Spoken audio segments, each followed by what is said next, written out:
qualified as B.ED. Lordship, as your Lordship, like We have the candidate. we have third week of July. You've reserved the judgment. Yes, Your Lordship. So we'll have it in July. Third week actually. Third week of Right, Your Lordship. প্রিয় দর্শক বন্ধুরা, এই মুহূর্তে উঠে আসছে B.ED versus D.EL.ED মামলার অত্যন্ত গুরুত্বপূর্ণ খবর। এই ভিডিওর মধ্যে তার সবটাই আলোচনা থাকছে, তাই ভিডিওটিকে অবশ্যই আপনারা শেষ পর্যন্ত দেখে নেবেন এবং চ্যানেলটিকে এখনই সাবস্ক্রাইব করে নিয়ে সঙ্গে থাকবেন।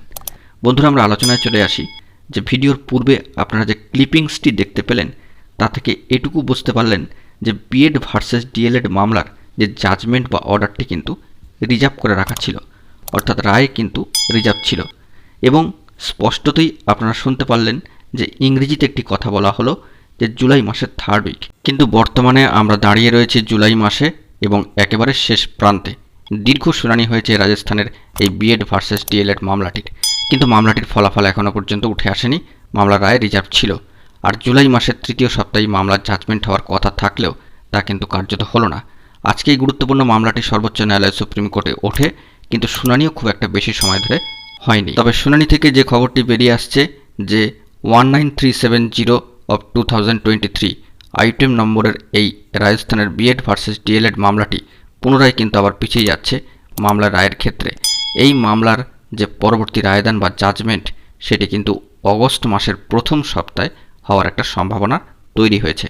অর্থাৎ এটুকু আমাদের কাছে স্পষ্ট হলো যে B.ED ভার্সেস D.EL.ED এই মামলার রায়দান আজকে কিন্তু হলো না, হওয়ার কথা থাকলেও তা কার্যত আবারও পিছিয়ে গেল।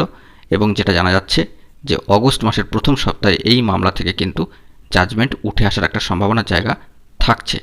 একটার পর একটা দিন পার হচ্ছে, এভাবে কিন্তু দীর্ঘ অপেক্ষা বাড়ছে প্রার্থীদের। কয়েক হাজার হাজার পরীক্ষার্থী কিন্তু তাকিয়ে রয়েছে এইভাবেই। ধৈর্যের বাঁধও কিন্তু ভাঙছে, আশাহত হচ্ছেন পরীক্ষার্থীরা। সেক্ষেত্রে আবারও এই মামলার জাজমেন্ট বা রায় পিছিয়ে যাওয়ার ক্ষেত্রে অনেকেই কিন্তু হতাশ হয়ে পড়বেন। তবে সেক্ষেত্রে আর কিছু করার নেই, যেহেতু সর্বোচ্চ ন্যায়ালয় সুপ্রিম কোর্টের তরফ থেকে এরকমই একটি সম্ভাবনার জায়গা উঠে আসছে, সেক্ষেত্রে আবারও দীর্ঘ অপেক্ষা কিন্তু করতে হচ্ছে।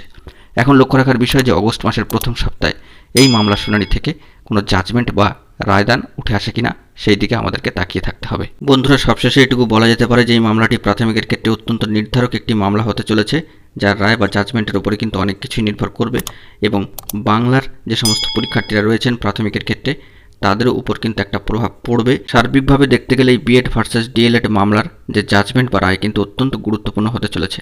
দেখা যাক অগস্ট মাসের সম্ভাব্য প্রথম সপ্তাহে এই মামলা শুনানি থেকে কোনো খবর উঠে আসে কিনা। বন্ধুরা, এখন এটুকুই। সকলে ভালো থাকবেন এবং অবশ্যই এখনই চ্যানেলটিকে সাবস্ক্রাইব করে নিয়ে সঙ্গে থাকবেন। ভালো থাকবেন, ধন্যবাদ।